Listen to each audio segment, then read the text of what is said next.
कंसा पहले अत्याचार पहले चालई का के मार मोरी बचनिया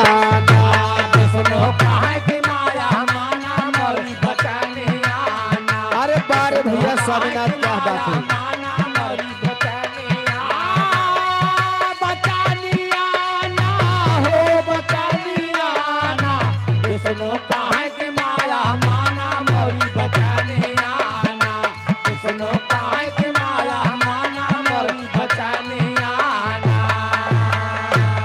भैया कंसा का जब अत्याचार बढ़ा तो विष्णु भगवान माया से जाके कहे कि देखा ही ठीक नहीं बा हमें तो है कोनो काम करे पड़े तो विष्णु भगवान माया से कहेगा कैसे हो बाबा नंद घरे माँ जाई बाबा नंद घरे माँ जाई बाबा नंद घरे माँ जाई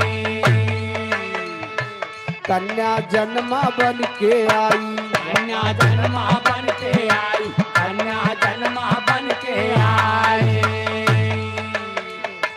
बाबा नंद घरे माँ जाई कन्या जन्मा बन के आई ले जन्म दियो की के हम बंदी खानिया जन्म दियो की के हम बंदी खानिया ना भैया क्या बात है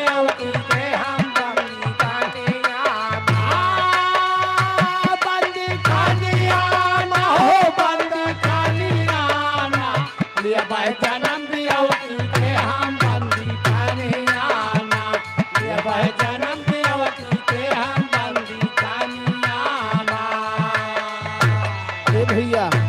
विष्णु भगवान कहे कि जा तू देवकी के यहाँ जन्म लो। ओ यशोदा जी के यहाँ, मैं देवकी के गर्भ में आ रहा हूँ और दोनों मिल करके इस अत्याचार को, पापी का विनाश करेंगे। ए भैया, जब यार कन्या का जन्म हो गया, कंसा को पता चला, कंसा मारना चाहा तो कंसा के हाथ से उड़ करके आकाशवाणी कर दी, अरे दुष्ट पापी, तुम मुझे मारना चाहता है लेकिन तुझे मारने वाला गोकुल में पल रहा है। वही माई जाए के विंध्याचल पे वास कर रही है। कैसे? दुनिया तरस कर का जावे, दुनिया तरस कर का जाए, दुनिया तरस कर का जाए,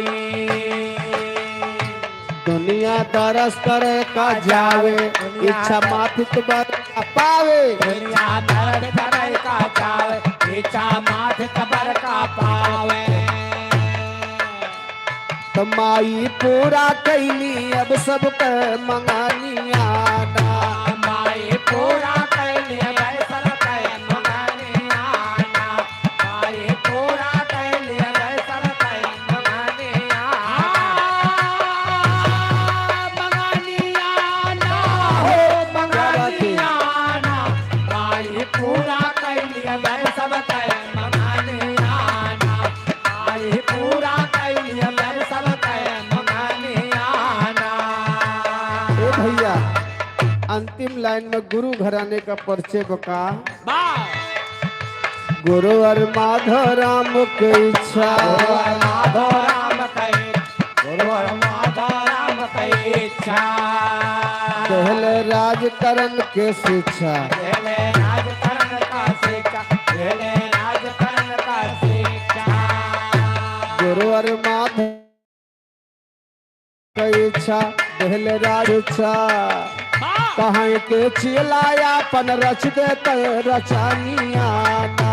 पाए की चलाया पर रचने जाऊं रचानिया ना, पाए की चलाया पर रचने जाऊं रचानिया ना।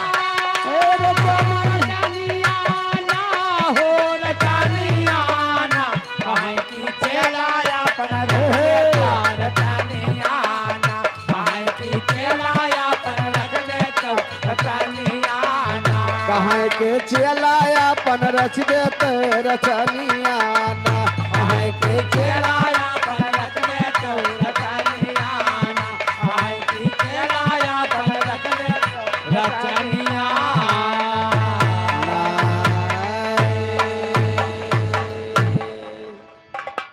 आइए चलते हैं बिरहा की तरफ, जिसमें बिरहा का भाव मिलता है। कहना वो कैसे?